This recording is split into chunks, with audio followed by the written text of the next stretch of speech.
தமிழகத்திலிருந்து NEET JE போன்ற தேர்வுகளுக்கு தயாராகும் மாணவர்களுக்கு வணக்கம். நம்ம என்சிஆர்டி புக்ல என்ன பார்த்துட்டு இருந்தோம், அந்த விதத்துல எலக்ட்ரிக் சார்ஜஸ் அண்ட் ஃபீல்ட்ஸ் அப்படின்ற சாப்டர் முடிச்சோம். ஸோ அதை தொடர்ந்து பார்ட் 1 ஏற்கனவே முடிச்சாச்சு. பிஒய்க்யூஸ் பார்த்துருக்கோம். ப்ரீவியஸ் இயர் கொஸ்டின்ஸ் 1992ல இருந்து 2020 வரைக்கும் கேட்ட ப்ரீவியஸ் இயர் கொஸ்டின்ஸ், நீட்ல கேட்ட கொஸ்டின்ஸ் மட்டும் தான் நம்ம வித் சொல்யூஷனோட பார்த்துட்டு இருக்கோம். சரியா? ஸோ ஏற்கனவே பார்ட் 1 பார்க்காதவங்க ஃபர்ஸ்ட் 5 ப்ராப்ளம்ஸ் பார்த்துருக்கோம். ஸோ அதை போய் பார்ட் 1ல பார்த்துட்டு அதுக்கப்புறம் பார்ட் 2 கண்டினியூ பண்ணுங்க. Okay fine. Part 2 6th one, 2 positive ions each carrying a charge q. Okay, ரெண்டு பாசிட்டிவ் அயான்ஸ் இருக்கு, ரெண்டுத்துலயுமே qன்ற சார்ஜ் தான் இருக்கு, are separated by a distance d. Okay, if F is the force of repulsion between the two ions, ரெண்டுமே positive ions, ரெண்டு சார்ஜ்மே Q Q. So ரெண்டு charges இருக்கிற repulsive forces என்னன்னா Fன்னு கொடுத்துருக்காங்க. The number of electrons missing from each ion will be, number of electrons missing from each ion will be E being the charge on an electron. So எலக்ட்ரானுடைய charge நம்ம ஈன்னு எடுத்துக்கிறோம். இதுல எவ்வளோ number of charges miss ஆகும் அப்படின்னு question கேட்குறாங்க. Okay, so அதுக்கான ஃபார்முலாவும் இங்கே சில ஒரு 4 ஆப்ஷன்ஸ் கொடுத்துருக்காங்க. CBSE AIPMT, so all Indian post medical test இல்லையா?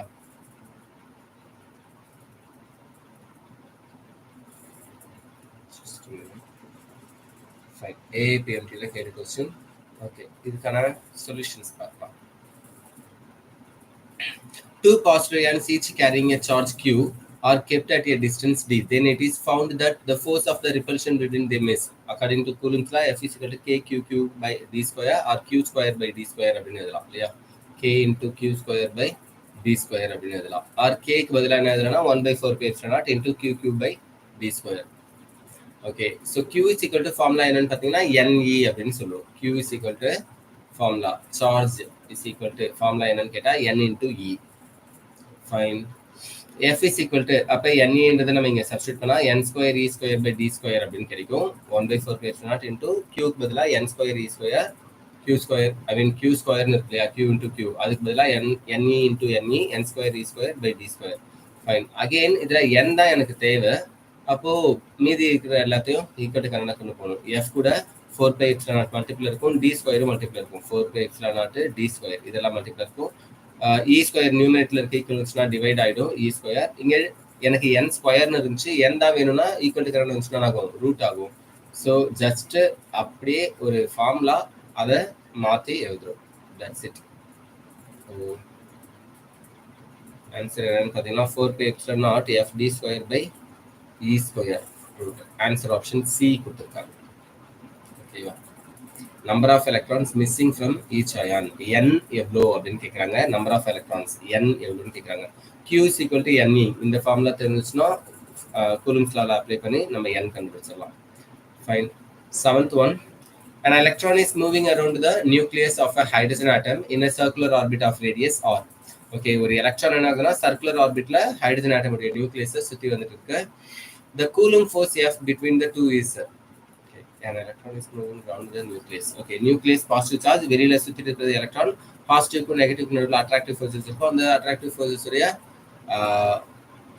F Coulomb force எவ்வளோன்னு கேட்குறாங்க. between the two is, so F is equal to 1/4π0 Q1 Q2 by R square into R cap அப்படின்னு சொல்லுவோம்.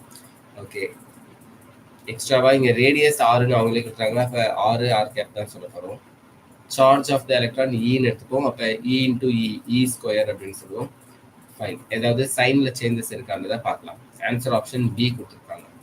So -K into E square by R cube into R அப்படின்னு சொல்லிட்டு, ஏன் R cube வந்துச்சு by into R அப்படின்ற capital R cap unit vector ஏன் வந்துச்சுன்றதை பார்க்கலாம். Let charges are an electron and a hydrogen nucleus be Q1 and Q2.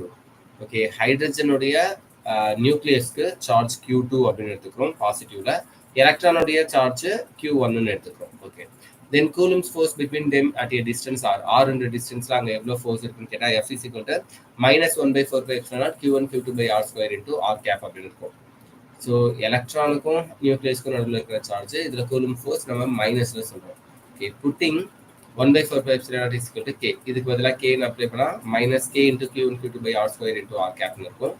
Since the nucleus of hydrogen atom has one proton, nucleus of hydrogen உடைய nucleusல என்ன இருக்கும் அப்படின்னா ஒரே ஒரு proton தான் இருக்கும். So charge on the nucleus is E. That is q2 is equal to plus E அப்படின்னு சொல்லுவோம். எலக்ட்ரானுடைய சார்ஜ் மைனஸ் E, அதனால தான் மைனஸ் போட்டிருந்தோம். புரோட்டானுடைய சார்ஜ் எவ்வளோ அல்லது நியூக்ளியஸுடைய சார்ஜ் எவ்வளோனா நியூக்ளியஸ்ல ஒரே ஒரு புரோட்டான் தான் இருக்கு, அந்த சார்ஜ்க்கான வேல்யூ பிளஸ் இ, அதனால ஈன்னு எழுதலாம். ஃபைன். அப்போ Q1 Q2க்கு பதிலாக இ இன்டூ இ அப்படின்னு எழுதலாமா? So minus k into e into e by r square into r cap. எலக்ட்ரானுடைய சார்ஜ் இ தான். Fine. Minus K E square by r square into r cap. Again r cap உடைய value கண்டுபிடிக்கிறாங்க. R cap அப்படின்றது unit vector. R cap என்பது position வெக்டாருடைய, ஆர்ன்றது position vector, அதனுடைய unit vector தான் ஆர் கேப்னு சொல்றோம். So r cap is equal to formula என்னன்னா r by modulus of R. So r by ஆர்ன்னு கிடைச்சிருக்கும். ஆர் பை ஆர் அப்படின்னு கிடைச்சிருக்கும். கேபிட்டல் போல்டு லெட்டர்ல ஆர் பை ஆர்ன்னு சொல்லிட்டு. So f is equal to same r கேப்புக்கு பதிலாக ஆர் பை ஆர்ன்னு எழுதலாம். இப்போ ஆறு ஆர் ஸ்கொயர் கூட மல்டிபிள் பண்ணும்போது எனக்கு என்ன ஆகிடும்? ஆர் கியூபா மாறிடும் இல்லையா? ஸோ அதனால தான் அவங்க minus K E square by R cube into R அப்படின்னு எழுதியிருக்காங்க. ஃபைன். விஷயம் புரிஞ்சிருக்கும்னு நம்புறேன்.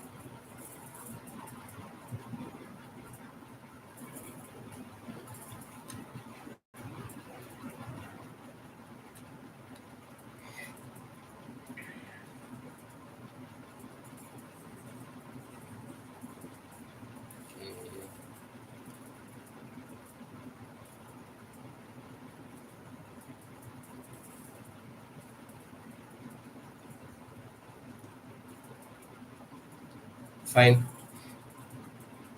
After the eighth problem, when air is replaced by a dielectric medium of constant K. Okay, dielectric medium today constant K in கொடுத்திருக்காங்க. The air தான் என்ன பண்ணுதுன்னா replace பண்ணும். Dielectric mediumத்துக்கு பதிலா air அந்த இடத்துல நம்ம replace பண்ணலாம். The maximum force of attraction between two charges separated by a distance. So ரெண்டு charges செப்பரேட் பண்ணுறதுக்கு மேக்ஸிமம் எவ்வளோ ஃபோர்ஸ் தேவைப்படும்? டயலக்ட்ரிக் கான்ஸ்டன்ட் இருக்கும்போது எவ்வளோ ஃபோர்ஸ் இருக்கும்? ரெண்டாவது டயலக்ட்ரிக் பதிலாக அந்த இடத்துல ரெசிஸ்டன்ஸ் ஏரை தான் நம்ம யூஸ் பண்ணுறோம்னா அப்போ எவ்வளோ இருக்கும்னு கேட்குறாங்க. ஸோ ஏபிஎம்டி ட்ரிப் 1999 கேட்ட கொஸ்டின். ஸோ ஆன்சர் பாருங்க. இது ஒரு தியரட்டிக்கல் கான்செப்ட் தான். According to Coulomb's law, force between two charges is directly proportional to the product of the charges and inversely proportional to the square of the distance between them. இது உங்களுக்கு தெரியும். So Q1 Q2க்கு F வந்து directly proportional, R ஸ்கொயருக்கு distance between the charges அதனுடைய ஸ்கொயருக்கு inversely proportional அப்படின்னு சொல்லுவோம் இல்லையா? F proportional to Q1 Q2, F inversely proportional to R square அப்படின்னு சொல்லுவோம். ஸோ இது Coulomb's law. F is equal to 1 by 4 pi epsilon naught Q1 Q2 by R square அப்படின்ற formula. Where 1 by 4 pi epsilon naught is the proportionality constant, அதுதான் நம்ம small கேன்னு சொல்லுவோம். Okay. If a dielectric medium of a constant K, capital K, நல்லா பாருங்க. If a dielectric medium of constant K is placed between them, then new force between them. அப்ப புதுசா ஒரு force உருவாயிருக்கும். அது நம்ம என்ன சொல்லணும்? சேம் கூலும்ஸ் லா உடைய ஃபோர்ஸ் தான், கூலும்ஸ் ஃபோர்ஸ் தான். F is equal to 1 by 4 pi epsilon naught Q1 Q2 by R square. அதுல எக்ஸ்ட்ராவா K என்ற டயலக்ட்ரிக் கான்ஸ்டன்ட்டும் டயலக்ட்ரிக் மீடியத்துடைய கான்ஸ்டன்ட்டும் அப்ளை ஆகுது. ஸோ அதை நம்ம டயலக்ட்ரிக் மீடியத்துடைய கான்ஸ்டன்ட்டை பொறுத்து ஃபோர்ஸ் எப்படி இருக்குன்னா இன்வெர்ஸ்லி ப்ரொபோஷனலாக இருக்கும். அதனால கேவை டிவைட்ல எழுதிருக்கும். ஓகேவா? Dividing equation 2 by 1. So second ஈக்குவேஷனை ஃபர்ஸ்ட் ஈக்குவேஷன், இங்க இருக்கிற செகண்ட் ஈக்குவேஷனை ஃபர்ஸ்ட் ஈக்குவேஷனை டிவைட் பண்ணா நமக்கு என்ன கிடைக்கும் பாருங்க. F1 by F sequel to இங்க இருக்கிறது இங்க கிடைச்சிருக்கும் 1 by K இருக்கும். இங்க எதுவுமே இல்லை, அடிச்சிருக்கும். ஸோ 1 by K கிடைச்சிருக்கும். F1 by F is equal to 1 by K இருக்கும். So F prime is equal to F1 by F ன்றதை நான் F prime எடுத்துக்கிறேன், which is equal to new forces. Dielectric medium எடுத்ததுக்கு அப்புறம் இருக்கிற ஏர் இருக்கும்போது இருக்கக்கூடிய force F prime is equal to இந்த F ஈக்குவலுக்கு என்ன ஆகலாம்? மல்டிபிள் ஆகும் இல்லையா? ஸோ அப்போ F by K அப்படின்னு சொல்லியிருக்காங்க. இங்க இருக்கிற ஃபோர்ஸ் என்ன சொல்லியிருக்காங்க அப்படின்னா F by K. Thus new force decreases K times. அப்போ புதுசா உருவாகக்கூடிய டயலக்ட்ரிக் மீடியத்தை எடுத்துட்டு ஏர் வைக்கும்போது அங்க புதுசா உருவாகக்கூடிய ஃபோர்ஸ் என்ன ஆகுதுன்னா டிக்ரீஸ் ஆகுதுன்னு சொல்லியிருக்காங்க.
Sorry guys, ஒரு important call.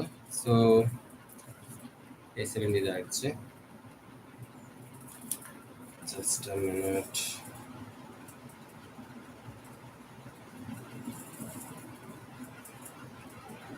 Okay. Again, it takes some time, right?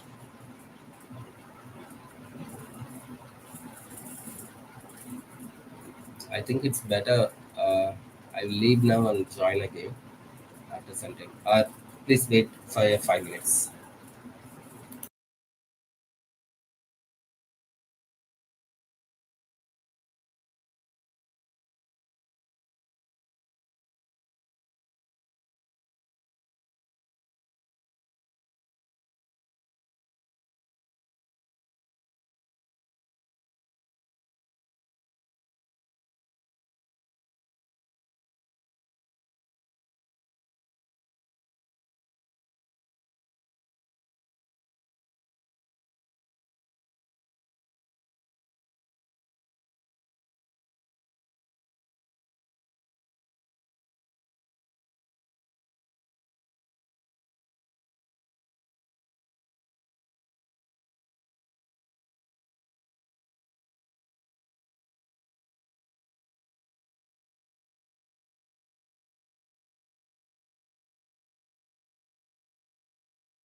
Sorry guys, don't mistake me.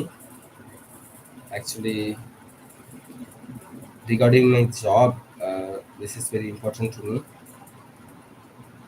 So unfortunately, I can't able to avoid this call and messages.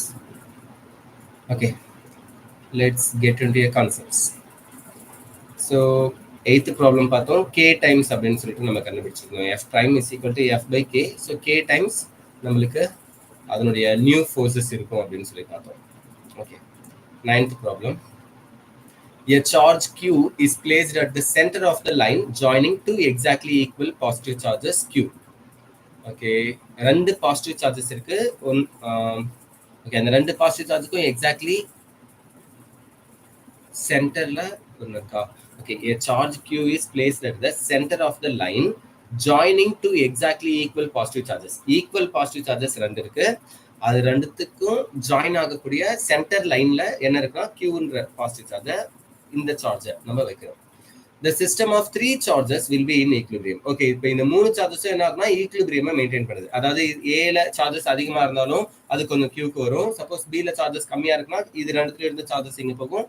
ஒரு கடத்துல எல்லாத்துலயுமே சார்ஜஸ் ஈக்குவலா மாறுது, ஈக்குலிபிரியம் அட்டைன் பண்ணுது.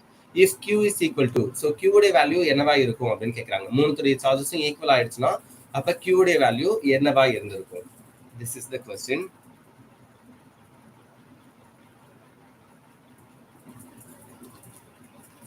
Fine. Answer option A கொடுத்திருக்காங்க -q/4. இது எப்படின்றதை பார்க்கலாம். Let two equal charges q each be held at A and B, where AB is equal to 2x into C. Okay, ரெண்டு சார்ஜஸ் ஒன்னு A என்ற பொசிஷன்லயும் இன்னொன்னு B என்ற பாயிண்ட்லயும் வைக்கிறோம். ஓகே, ரெண்டு point charges A and B, ரெண்டுத்துலயுமே Q அப்படின்ற charges இருக்கு. ஓகேவா? Fine. Where AB is equal to 2x into C. Okay. Fine. Is the center of AB where charge q is held. Okay, charge q, small q எந்த இடத்துல இருக்கோ அதுதான் அந்த ரெண்டுத்துக்கும் சென்டர்ல இருக்கிற பாயிண்ட்.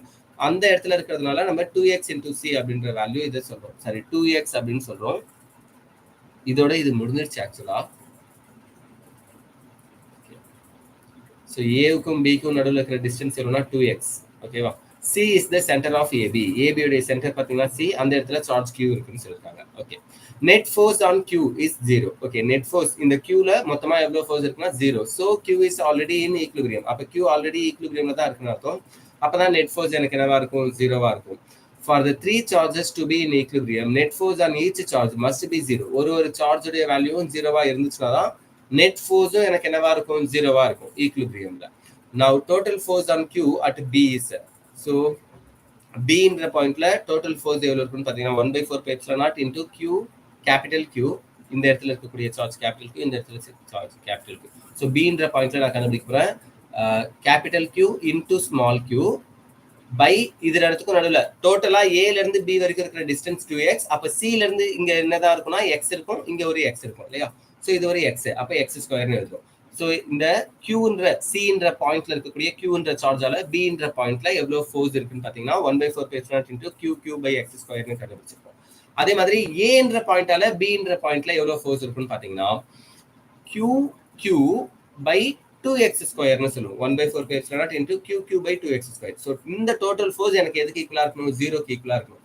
அப்படின்னா இந்த ஃபோர்ஸும் ஈக்குவலண்ட் ஆப்போசிட்டா இருந்துச்சுன்னா தான் இது பாசிபிள். கரெக்டா? நான் சொல்றது புரியுதா?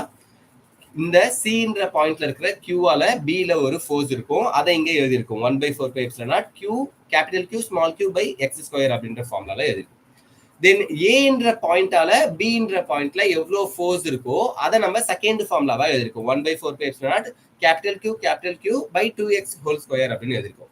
ஸோ இந்த ரெண்டுமே ஈக்லிபிரியம்ல இருக்கு. ரெண்டுத்துடைய நெட் ஃபோர்ஸ் எவ்வளோனா 0. அப்படின்னா இது ரெண்டும் ஈக்குவல்னு அர்த்தம். ஸோ இங்க பாசிட்டிவ்ல இருக்கிறது அப்படியே இந்த பக்கம் இங்க பாசிட்டிவ்ல இருக்கிறது ஈக்குவல் என்ன நினைச்சுன்னா ஆகும்? நெகட்டிவ் ஆயிடும். அப்போ ஆப்போசிட்ல எழுதுறோம் 1/4 pi epsilon naught QQ by x square is equal to minus 1/4 pi epsilon naught Q square by 4x square. So 1/4 pi epsilon naught 1/4 pi epsilon naught cancel பண்ணலாம். Q ஒரு Q கேன்சல் பண்ணலாம், remaining ஒரு Q மட்டும் இருக்கும். வேற எதெல்லாம் cancel பண்ண பாருங்க, x ஸ்கொயர் கேன்சல் பண்ணலாம். ஸோ இங்க ஸ்மால் Q மட்டும் இருக்கும்.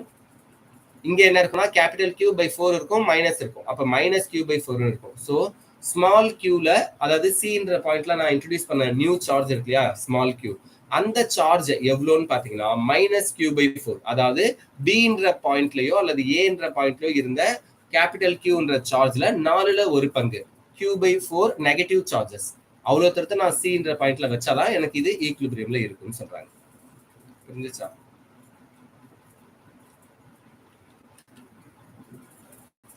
ஓகே,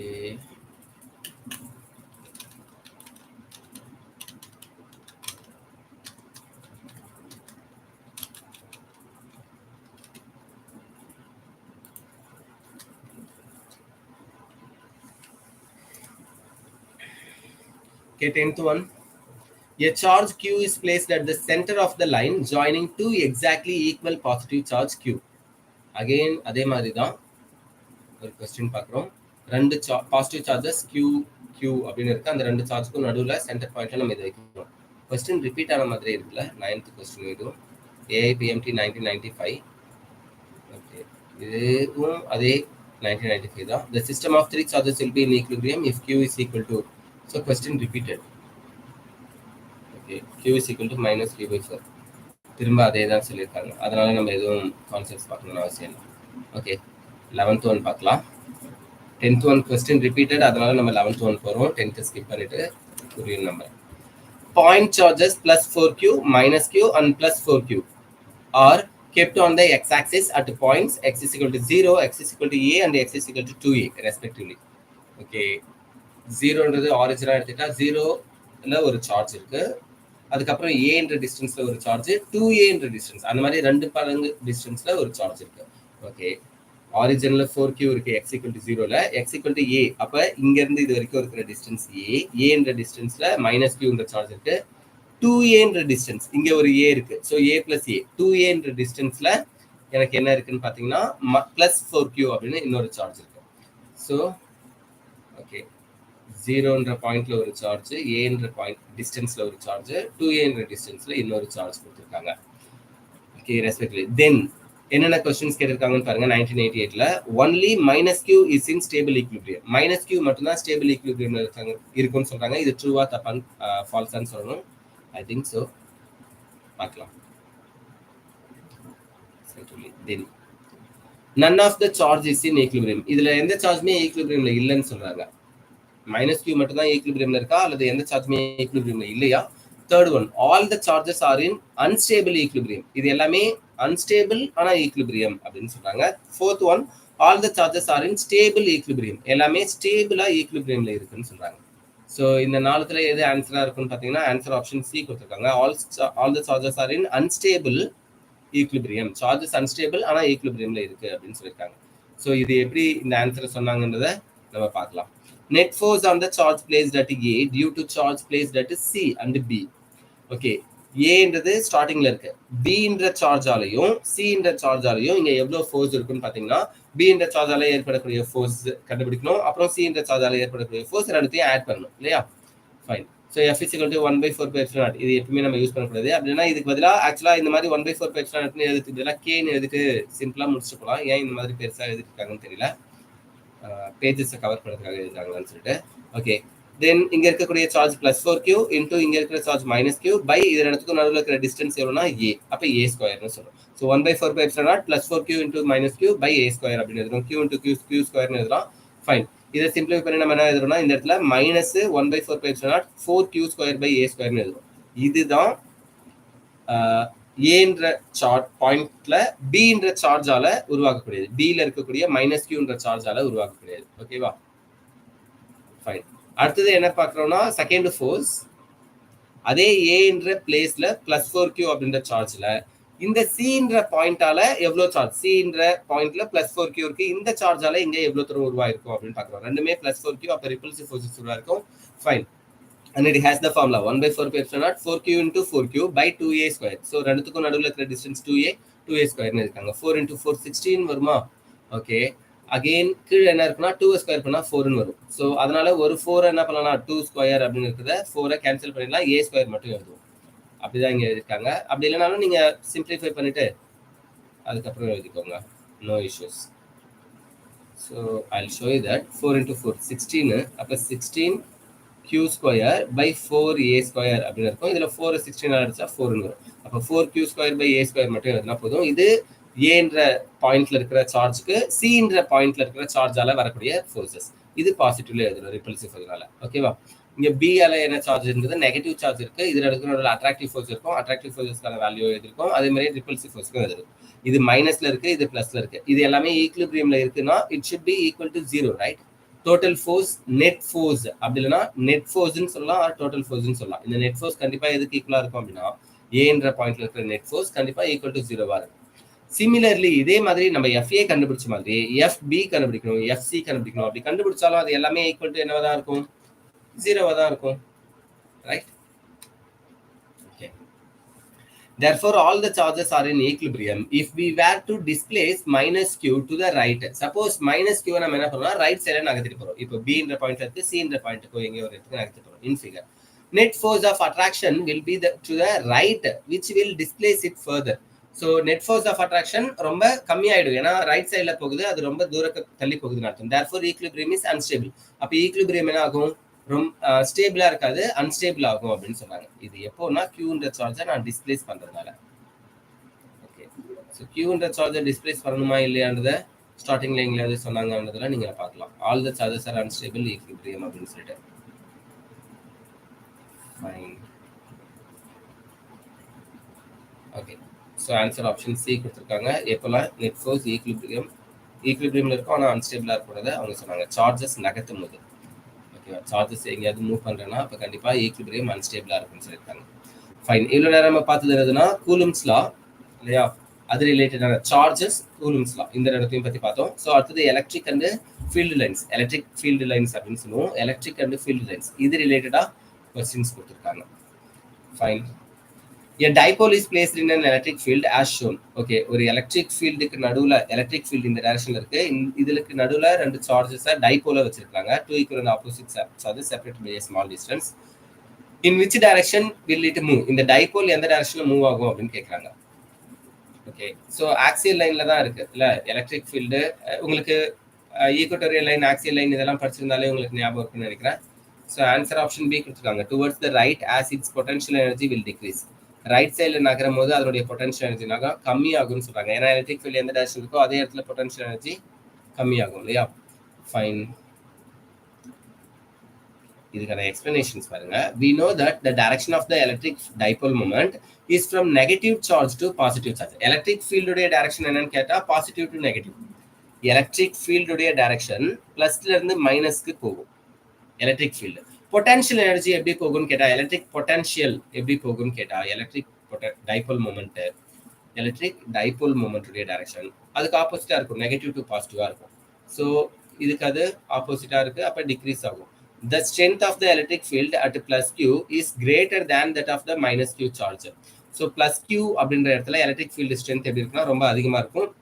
பிளஸ்ல இருந்து மைனஸ்க்கு போகுது, அப்ப மைனஸ்ல கொஞ்சம் கம்மியா இருக்கும். மைனஸ் கியூல விட பிளஸ் கியூல தான் அதிகமா இருக்கும், மைனஸ் கியூல கம்மியா இருக்கும்னு சொல்றாங்க எலக்ட்ரிக் ஃபீல்டு ஸ்ட்ரென்த். ஓகேவா? That is modulus of E1 greater than modulus of E2. Okay, so the net force on the dipole act towards the right side. அப்ப net force டைபோலுக்கு எப்படி ஆக்ட் ஆகுதுன்னா ரைட் சைட்ல act ஆகுதுன்னு சொல்றாங்க.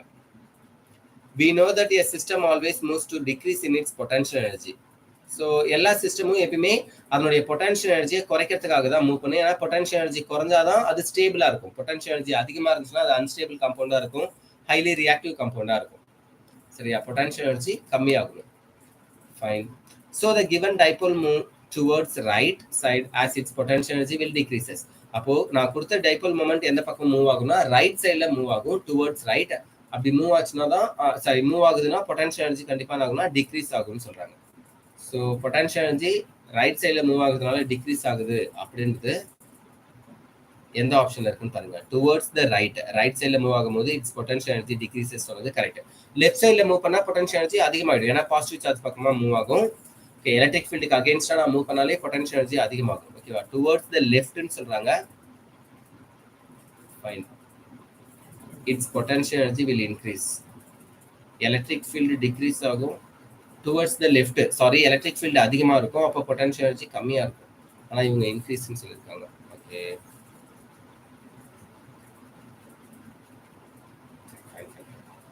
Right சைட்ல move பண்ணும்போது potential energy குறையுது அப்படின்னு சொல்ற கான்செப்ட்ஸ் மட்டும் தான் கரெக்ட்னு சொல்றாங்க. Towards the right as its potential energy will increase. So left சைடில் மூவ் ஆகும்போது நம்ம பொட்டன்ஷியல் எனர்ஜி டிக்ரீஸ்னு சொல்ல முடியாது, பொட்டன்ஷியல் எனர்ஜி இன்க்ரீஸ்னு சொல்ல முடியாது. எலக்ட்ரிக் ஃபீல்டு எந்த டைரக்ஷன் இருக்குன்னு பார்க்குறோம், பாசிட்டிவ் டு நெகட்டிவ். ஓகே, இந்த டைரக்ஷனில் மூவ் பண்ணும்போது பொட்டன்ஷியல் எனர்ஜி டிக்ரீஸ் ஆகும். எலக்ட்ரிக் ஃபீல்டு எந்த டைரக்ஷன் இருக்கோ அதே டைரக்ஷனில் நான் மூவ் பண்ணால் டைபோல பொட்டன்ஷியல் எனர்ஜி டிக்ரீஸ் ஆகும். இந்த ஒரு கான்செப்டை மட்டும் ஞாபகம் வச்சுக்கோங்க. Fine. 13th one. A spherical conductor of radius 10 cm has a charge of 3.2 into 10 power minus 7 coulomb distributed uniformly. Okay, ஒரு பால் மாதிரி ஒரு கண்டக்டர் இருக்கு, ஸ்பியர் ஆர் ஸ்பெரிக்கல் கண்டக்டர். அதனுடைய ரேடியஸ் 10 சென்டிமீட்டர் கொடுத்துருக்காங்க. அதுல எவ்வளவு சார்ஜ் இருக்குன்னு பார்த்தீங்கன்னா 3.2 into 10 power minus 7 coulomb இருக்கு. What is the magnitude of electric field at a point 15 centimeters from the center of the sphere? Okay, so sphere உடைய ரேடியஸே 10 centimetre தான், ஆனால் நான் 15 சென்டிமீட்டர் எடுத்துக்கிறேன், ப்ளஸ் 5 எக்ஸ்ட்ரா எடுத்துக்கிறேன். ஸோ இந்த டிஸ்டன்ஸில் சப்போஸ் இது ஆர்னா இது ஒரு ஆர் எக்ஸ்டர்னல் ரேடியஸ்னு வச்சுக்கோங்க, எக்ஸ்டர்னலாக வெளியில் இருக்குது centre of the sphere. Okay, centre of the ஸ்பியர்லேருந்து இந்த இடத்துல எலக்ட்ரிக் ஃபீல்டு எவ்வளோ இருக்கும் அப்படின்னு கேட்குறாங்க. இன்சைட் த ஸ்பியர் அப்படின்னு கேட்டால் நம்ம ஜீரோன்னு சொல்லிட்டு போயிடுவோம். Electric field inside the sphere என்னது காஸ்லா, அக்கார்டிங் டு காஸ்லா நம்ம எப்பவுமே electric field inside the conductor ஜீரோன்னு சொல்லிடுவோம். பட் இங்கே அவுட் சைட் தான் கேட்குறாங்க, 5 சென்டிமீட்டர் எக்ஸ்ட்ரா எடுத்துக்கும் போது எவ்வளோன்னு கேட்குறாங்க. ஸோ அப்புறம் நம்ம வேல்யூ கண்டுபிடிக்க வேண்டியதாக இருக்கும். 1/4 வேல்யூ எழுதிட்டாங்க, 9 × 10⁻9 நியூட்டன்னு சொல்லிட்டு. இது கொடுக்கணும்னு அவசியம் இல்லை, அதுவும் நீட் 2022 கேட்டது தான். ஃபைன், பட் கொடுத்துருக்காங்க. ஆன்சர்ஸ் பாருங்க. given radius or 10 centimeter 10 into மீட்டருக்கு கன்வெர்ட் பண்ணாங்க 10⁻2 அப்படின்னு இருக்கும். Charge q is equal to 3.2 into 10⁻7. Electric field E தான் கேட்குறாங்க. Electric field at a point x is equal to 15 centimeter from the center of the sphere. இதுதான் கொஸ்டினா கேட்டிருக்காங்க இல்லையா? அப்போ அந்த டிஸ்டன்ஸை எக்ஸ்ன்னு எடுத்துருக்கோம், 15 இருக்கும். இல்லை நீங்கள் 15 எடுத்துக்காங்க எடுத்துக்கோங்க, பட் சென்டிமீட்டர்ல இருக்கு, நீங்கள் மீட்டருக்கு கன்வெர்ட் பண்ணுறதுக்காக 10⁻2 மல்டிபிள் பண்ணுவோம். 15 into 10 power minus 2 ஞாபகம் வச்சுக்கோங்க. So E is equal to 1 by 4 by epsilon naught into Q by R square, I mean x square. So இங்க x என்ற distance 15.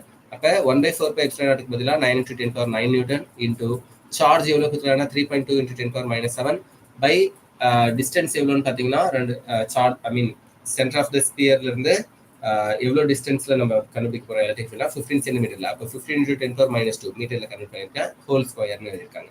ஃபைன். இப்போ இதை சிம்பிளிஃபை பண்ணணும். ஸோ அப்படி சிம்பிளிஃபை பண்ணும்போது will get the answer 1.28 into 10 power minus 10 power 5 Newton per coulomb. Hence correct option is answer E. Okay. 1.28 into 10 power 5. Okay.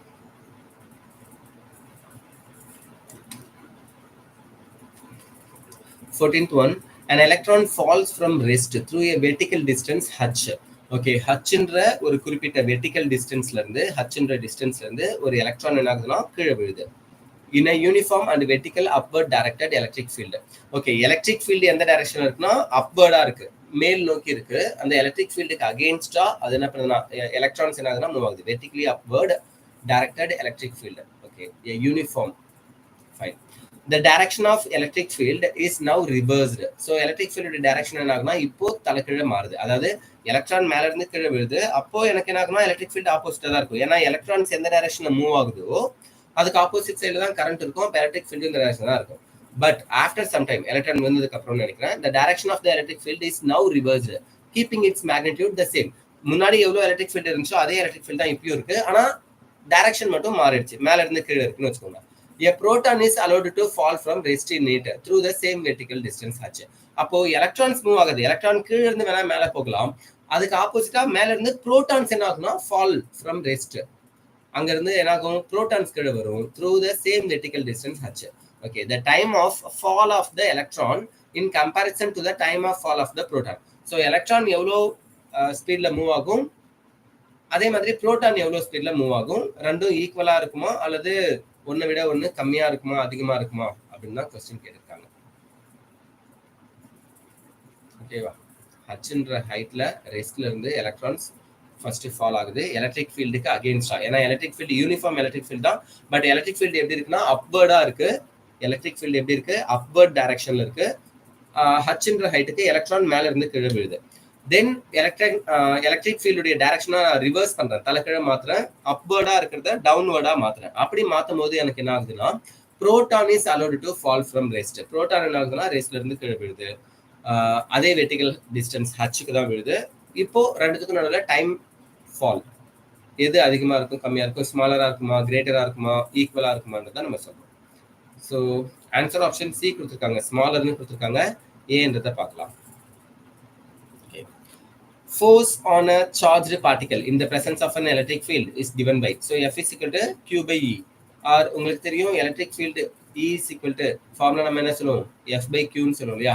இதுல இருந்து கூட நம்ம இந்த ஃபார்முலாவை டெரைவ் பண்ணிக்கலாம். சரியா, ஒரு சார்ஜ்டு பார்ட்டிகல் இருக்கு. ஸோ சார்ஜ்டு பார்ட்டிகல் இருக்கும்போது எலக்ட்ரிக் ஃபீல்டுக்கான ஃபார்முலா என்னன்னா F is equal to Q by QE. Fine. Where Q is the charge on the charged particle and E is the electric field. So இருக்கக்கூடிய electric field E னு charged particle Q னு எடுத்துக்கிறோம். Okay. From Newton's second law of motion, force on a particle with mass m is given by. So m என்ற mass இருக்கக்கூடிய ஒரு particle மோஷன்ல involve ஆகுதுன்னா அப்போ அதுக்கான force F is equal to ma ன்னு சொல்லுவோம். So where a is the acceleration due to gravity ன்னு சொல்லலாம், g னு எழுதிக்கலாம் or a னு எழுதிக்கலாம். Fine. From equation 1 and 2 we get. So இது ரெண்டுத்தையும் வச்சு பார்க்கும்போது ma is equal to q னு எழுதலாமா. ma is equal to QE. எனக்கு ஆக்சலரேஷன் a தான் வேணும்னா m equal to டிவைட் ஆயிடும். அப்ப QE by m னு கிடைக்கும். a is equal to QE by m. So இது வரைக்கும் புரிஞ்சிருக்கும் நம்புறேன். Okay. Now consider that a particle falls from rest through a vertical distance h.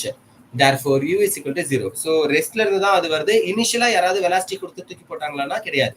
அதாவது ஃப்ரீ ஃபால் ஆப்ஜெக்ட் மாதிரி ரெஸ்ட்ல இருந்து கீழே விழ ஆரம்பிக்குது.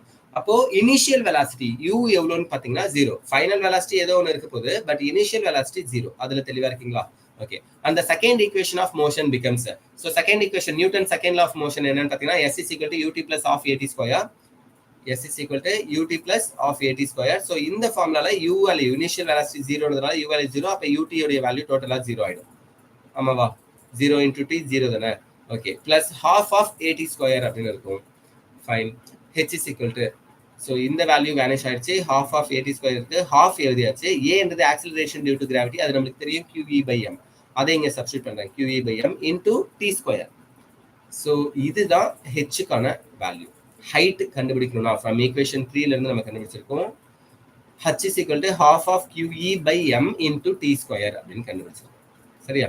ஸோ டி ஸ்கொயர் வேணும்னா, ஏன்னா டைம் கேப் தான் புரோட்டானுக்கும் எலக்ட்ரானுக்கும் எவ்வளோ டைம் கேப் அப்படின்னு தான் கொஸ்டின்ல கேட்டிருந்தாங்க இல்லையா? So d square is equal to 2hm by qe. So இந்த 2m இதெல்லாம் ஈக்குவல் வருது, டினாமினேட்டர் நியூமரேட்டர்ல மல்டிபிள் வருது, qe எல்லாம் டிவைட்ல வந்துச்சு. ஓகே, டீக்கு ஆக்சுவலா ஸ்கொயர் இருக்கு. ஸோ எனக்கு டி தான் வேணும்னா டைம் கேப், எனக்கு ஸ்கொயர் ஈக்குவல் வந்து ரூட்டா கன்வெர்ட் பண்ணலாமா? Okay, just a minute. So t is equal to square equivalency root ஆயிடுச்சு, root of 2hm by qe அப்படின்னு கிடைச்சிருக்கு. ஓகே, டைம் என்னன்னு தெரிஞ்சிருச்சு. Since the particle given in the question is electron and proton, so ரெண்டு particle தான் கொடுத்திருந்தாங்க. ஒன்னு electron move ஆகுது, இன்னொன்னு புரோட்டான் மூவ் ஆகுது, அதாவது ஃபால் ஆகுதுன்னு சொன்னோம். And the quantity is so 2 root of 2h by qe அப்படின்னு சொல்லலாம். Here qp qe is equal to e. So புரோட்டானுடைய சார்ஜா இருந்தாலும் சரி, எலக்ட்ரானுடைய சார்ஜா இருந்தாலும் சரி, எல்லாத்தையுமே நம்ம எலக்ட்ரானிக் சார்ஜ் 1.602 into 10⁻19 கூலும், இந்த மாதிரி 1.6 into 10⁻19 கூலும் எலக்ட்ரானிக் சார்ஜா தான் எடுத்துக்க போறோம், எலக்ட்ரானிக் சார்ஜா இல்லையா? So both of them is constant.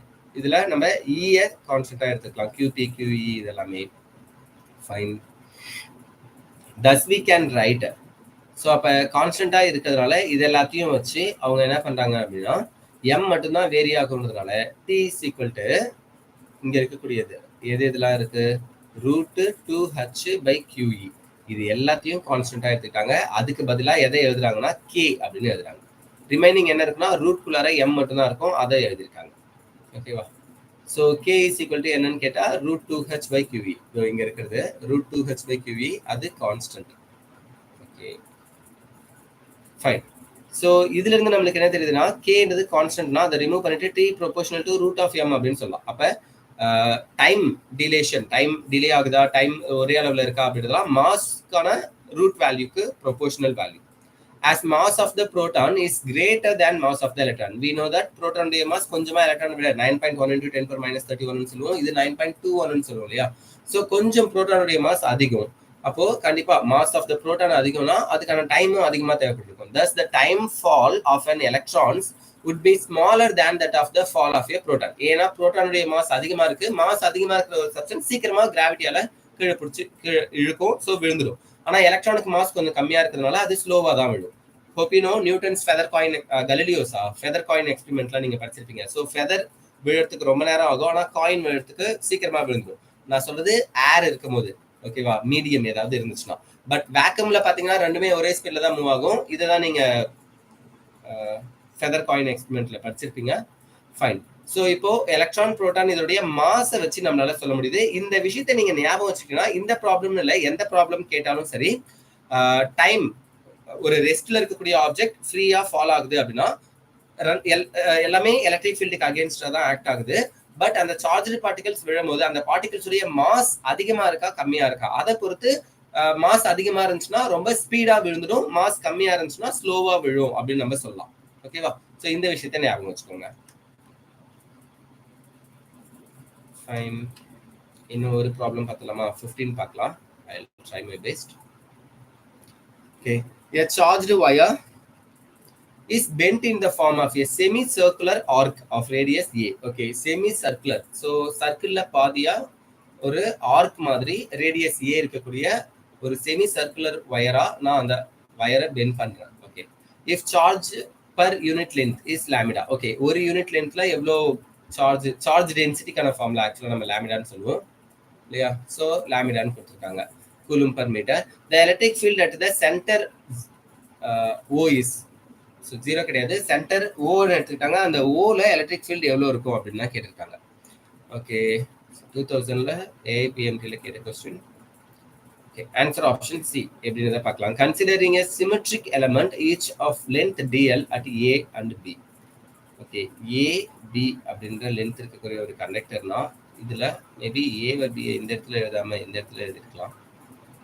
சரி, ஏபின்னு கூடியது அதுல சிமெட்ரிக்கல் எலமெண்ட், ரெண்டு எலமெண்ட் இருக்கு, ரெண்டு எலமெண்ட்டுக்குமே டிஎல்ன்றது தான் length. Okay. We know that electric field perpendicular to PO, PO. இதுக்கு electric field எப்படி இருக்கு? இந்த direction இருக்கு. சரி, electric field perpendicular to PO are cancelled and those along PO are added. Okay, PO டைரக்ஷன்ல எது இருக்கோ அதை மட்டும் நம்ம ஆட் பண்ணுவோம். அதுக்கு பெர்பெண்டிகுலரா இருக்கிற இந்த வெர்டிகல் காம்போனன்ட்ஸ் ரெண்டுத்தையுமே நம்ம கேன்சல் பண்ணிடுவோம். ஹரிசானல் காம்போனன்ட்ஸ் தான் நம்ம ஆட் பண்ணுவோம். Fine, PO are added. The electric field due to an element of length dl is equal to a d theta அப்படின்னு சொல்றாங்க along PO. ஓகே, ஏன்றது அதனுடைய ரேடியஸ், அதே மாதிரி எவ்வளோ தீட்டா இருக்குன்னா டி தீட்டா, டிஎல் என்ற லென்த்துக்கு டி தீட்டான்ற ஆங்கிள் இருக்கு. ஓகே, ஸோ டயக்ராமை நம்ம கிளியராக கொஸ்டின்ல இருந்து அண்டர்ஸ்டாண்ட் பண்ணி வரைஞ்சிட்டா அதுக்கப்புறம் ப்ராப்ளம் ஈஸி தான். So d is small DL அப்படின்ற லென்த்தில் எவ்வளோ எலக்ட்ரிக் ஃபீல்டு இருக்குன்னு பார்த்தீங்கன்னா டி இஸ் 1/4 இன்டூ இங்கே இருக்கக்கூடிய theta D theta by A square into cos தீட்டான்னு எழுதுறோம். ஸோ டிஸ்டன்ஸ் ஏ அது உங்களுக்கு தெரியும், into cos theta. Fine. So இந்த டி தீட்டான்றது எதுக்கு ஈக்குவல்னு பார்த்தீங்கன்னா டி இங்கே டிஎல்லுடைய சார்ஜ் டென்சிட்டி எவ்வளோனா யூனிட் லென்த்தில் சார்ஜ் டென்சிட்டி லேமிடா இல்லையா? அப்போ லேமிடா இன்டூ டி தீட்டான்னு சொல்லலாமா? DL. Okay okay, lambda into DL. So D theta அப்படின்றது எதுக்கு ஈக்குவல்னு பார்த்தீங்கன்னா லேமிடா இன்டூ டிஎலுக்கு ஈக்குவல்னு கொடுத்துருக்காங்க. ரிமைனிங் திங் அதே தான், 1/4 lambda into DL by A square into cos theta. Okay, D தீட்டாவுக்கு பதிலாக நம்ம லேமிடா இன்டூ டிஎல் எழுதியிருக்கோம். இது உங்களுக்கு புரியும்னு நம்புறேன். ஃபைன். ஸோ டிஎல் எங்கே இருக்குன்னு பாருங்க, இந்த லென்த்து. அதே மாதிரி இங்கே இருக்கிற யூனிட் லென்த் சார்ஜ் டென்சிட்டி எவ்வளோனா லேமிடா, அதனால தான் லேமிடா இன்டூ டிஎல் அப்படின்னு எழுதியிருக்கோம். Okay, 1/4 into லேமிடா. டிஎல்லுக்கு பதிலாக என்ன எழுதலாம் அப்படின்னா ஏற்கனவே அவங்க சொல்லியிருந்தாங்க டிஎல் வந்து ஏ டி தீட்டாவுக்கு ஈக்குவல்னு சொல்லிட்டு. அப்போ A D theta by A ஸ்கொயர்னு எழுதுவோம். Cos theta DL is equal to A D theta. We know that. Net electric field at O. So ஆரிஜின்ல அல்லது ஓன்ற பாயிண்ட்ல எலக்ட்ரிக் ஃபீல்டு எவ்வளோன்னு தான் கேட்டாங்க. So E is equal to integral -π/2 to π/2. So இந்த வேல்யூஸ் அவங்க எழுதுறாங்க இங்கேருந்து இது வரைக்கும் அப்படின்னு சொல்லிட்டு, -π/2லேருந்து +π/2 வரைக்கும். d is equal to 2 integral 0 to π/2 1/4 lambda a cos theta d theta by a square அப்படின்னு எழுதிருக்காங்க. ஸோ என்னென்ன டேர்ம்ஸ் வந்திருக்குன்னா இங்கே இருக்கிற 1/4 வந்திருக்கு, டிஇ அப்படின்னு இருக்கிறதுனால இந்த டேர்ம் வந்திருக்கு. Lambda A D theta cos theta இருக்கு இல்லையா, இதே எழுதிருக்காங்க A D theta cos theta by A square. Okay, so இப்போ இந்த டேர்மில் எக்ஸ்ட்ராவாக என்ன வந்திருக்குன்னா -π/2 டு π/2 இந்த லிமிட் அப்ளை பண்ணும்போது நம்மளுக்கு 2 டைம்ஸ் கிடைக்கிறதுனால 2 டேர்ம் மட்டும் நம்ம ஞாபகம் வச்சுக்கலாம். 0 டு π/2 உங்களுக்கு தெரியும், 0லேருந்து 90 டிகிரி வரைக்கும், சாரி ஆமாம் 90 டிகிரி வரைக்கும் நம்ம எடுத்துக்கக்கூடிய ஒரு காம்போனன்ட். அதனால π/2 எழுதி 2 டைம்ஸாக எழுதியிருக்கோம். ஆக்சுவலி நீங்கள் இங்கே பார்த்தீங்கன்னா சரி, இது 0, இது π/2. ஓகேவா? தென் இது π/2 π/3 வருமா, 270. ஸோ 2π/3. தென் இங்கே 360 வரும், 270 360. ஓகே, ஸோ நம்ம இதை -π/2ன்னு சொல்லலாம். π/2லேருந்து -π/2 அப்படின்னா லிமிட் அப்ளை பண்ணோம். அதுக்கு பதிலாக அவங்க என்ன எழுதுறாங்கன்னா 0 டு π/2 அப்படின்றத 2 டைம்ஸாக எழுதிக்கலாம்னு சொல்கிறாங்க. சரியா? இந்த வேல்யூக்காக தான் அவங்க அதை மாற்றி எழுதிருக்காங்க. I show you that. இங்கே பாருங்க, இன்டெகிரல் -π/2 டு π/2 அப்படின்றதுக்கு பதிலாக 2 டைம்ஸ் ஆஃப் இன்டெகிரல் 0 டு π/2 அப்படின்னு எழுதிக்கலாம். ஓகேவா? 0 டு π/2 ரெண்டு தடவை எடுத்துக்கிட்டா அது எனக்கு π/2 டு -π/2 எவ்வளோ இருக்கோ அதே வேல்யூ தான் இருக்கும். Hi sir, sir, please see the comment also. Moshika Moshi. Okay, sure pa. நீங்கள் எந்த ப்ராப்ளம் சொல்லுங்கள். இப்போ நம்ம நடத்துகிற ப்ராப்ளம் தான் புரியலையா அப்படின்றத சொல்லுங்கள். என்னால் முடிஞ்ச அளவுக்கு சொல்கிறதுக்கு ட்ரை பண்ணுறேன். Fine. 2 into 1/4 lambda by A. Okay, cos தீட்டாவை இன்டெகிரல் பண்ணும்போது சைன் தீட்டான்னு கிடைக்கும். லிமிட் அப்ளை பண்ணுறோம் 0 to π/2. So upper limit minus lower limit apply பண்ணணும். Sine π/2 sin 90 1 minus sine 0 value 0. அப்போ 1 மட்டும் தான் கிடைச்சிருக்கும். ஸோ இந்த டேர்ம் தான் சிம்பிளை பண்ணி என்ன எழுதுறோம் அப்படின்னு பார்த்தீங்கன்னா லாமிடா பை 2πε0 a அப்படின்னு எழுதியிருக்கோம்.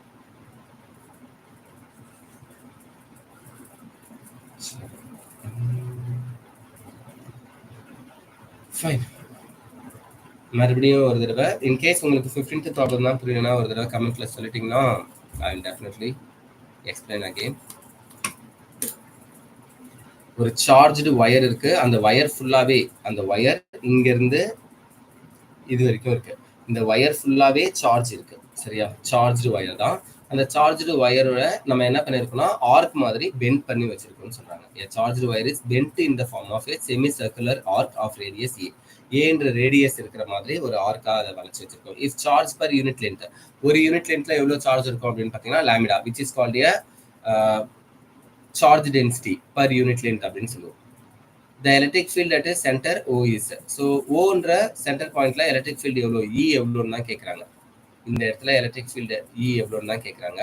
ஸோ இந்த இடத்த பொறுத்த வரைக்கும் இந்த ஆர்க்ல இருந்து நம்ம எடுத்துக்கும் போது ஆர்க்குக்கு மொத்தமா எவ்வளோன்றது எல்ன்ற லென்த் அது எனக்கு தெரியாது. பட் டிஎல் என்ற ஒரு ஸ்மால் ஃபிராக்மெண்ட் ஆஃப் லென்த் எடுத்துட்டு அந்த லென்த்ல எவ்வளோ இருக்கு அப்படின்னு கண்டுபிடிச்சிட்டு அதை நம்ம என்ன பண்ணிக்கலாம் அப்படின்னா இன்டெகிரேட் பண்ணிக்கலாம். ஒரு ஸ்மால் லென்த் டிஎலுக்கு நான் கண்டுபிடிச்சனா எலக்ட்ரிக் ஃபீல்டு கண்டுபிடிச்சனா அதை ஒட்டுமொத்த லென்த்துக்கு நான் என்ன பண்ணிக்கலாம் இன்டெகிரல் பண்ணிக்கலாம். சரியா? அப்படிதான் அவங்களும் பண்ணியிருக்காங்க. ஸோ அதுக்கான கான்செப்ட்ஸை இங்கே கொடுத்துருக்காங்க. Considering a symmetric element each of length dl at A and B. So A என்ற பாயிண்ட்லயோ B என்ற பாயிண்ட்லயோ நம்ம dl அப்படின்ற ஒரு எலமெண்ட்டை சிமெட்ரிக்கல் எலமெண்ட்டை எடுத்துக்கிறோம். இதுவும் ஒரே எலமெண்ட் தான், symmetrical element. Fine. We know that electric field perpendicular to PO. So electric field என்றது PO என்ற பாயிண்ட்டுக்கு எப்படி இருக்குன்னா பெர்பெண்டிகுலரா இருக்கும். இந்த PO என்ற பாயிண்ட்டுக்கு எலக்ட்ரிக் ஃபீல்டு எப்படி இருக்குன்னா பெர்பெண்டிகுலரா இருக்கும். Fine. So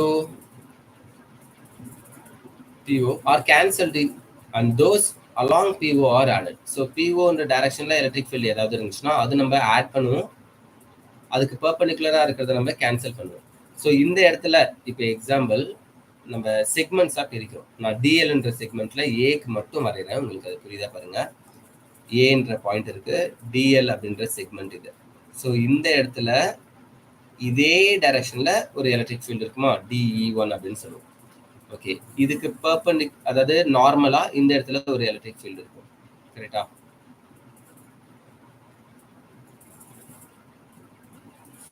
just a minute. இந்த இடத்துல ஒரு எலக்ட்ரிக் ஃபீல்டு இருக்கு DE1 தான். இந்த இடத்துல ஒரு எலக்ட்ரிக் ஃபீல்டு இருக்கும், இதுவும் DE1 தான். Okay, so cos theta sine theta அப்படின்றத நம்ம எழுதியிருக்கோம். DE1 cos theta, DE1 sine theta அப்படின்னு சொல்லிட்டு. அதே மாதிரி இங்க இருக்கிற எலக்ட்ரிக் ஃபீல்டு DE2 அப்படின்னு எழுதுனா DE2 காஸ் தீட்டா அப்படின்னு எழுதுனா, இங்க இருக்கிற எலக்ட்ரிக் ஃபீல்டு என்ன எழுதுனா DE2 சைன் தீட்டா அப்படின்னு எழுதிருக்கும். ஸோ இந்த DE1 சைன் தீட்டாவும் DE2 சைன் தீட்டாவும் ஒன்றுக்கு ஒன்று கேன்சல் ஆகிடும். அப்போ இது எலக்ட்ரிக் ஃபீல்டுக்கு இந்த POன்ற பாயிண்ட் தான் நம்ம கண்டுபிடிக்க போறோம். ஆனால் PO பாயிண்ட்டுக்கு பெர்பெண்டிகுலரா இருக்கு. ஸோ இது ஒன்றுக்கு ஒன்று கேன்சல் ஆகிடும் அப்படின்னு சொல்றாங்க.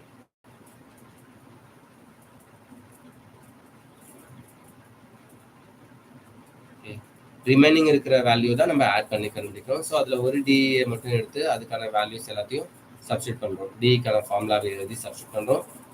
ஓன்ற பாயிண்ட்ல தான் தேவை. ஸோ மொத்தமாக இங்கே இருக்கிற எல்லா செக்மெண்ட்டுக்கும் தேவையானதால இன்டெகிரேட் பண்ணுறோம். லிமிட் பார்த்தீங்கன்னா -π/2 π/2 அப்படின்ற அளவில் நம்ம லிமிட் கொடுக்குறோம். பட் இதையும் நம்ம எப்படி எழுதிக்கலாம்னா 2 × integral 0 to π/2 அப்படின்னு நம்ம கொடுத்துக்கலாம்னு சொல்றாங்க. 0 to π/2 லிமிட்டை 2 டைம்ஸ் கொடுத்தா அது π/2 to -π/2 லிமிட்டுக்கு ஈக்குவலா இருக்கும்னு சொல்றாங்க. That's it.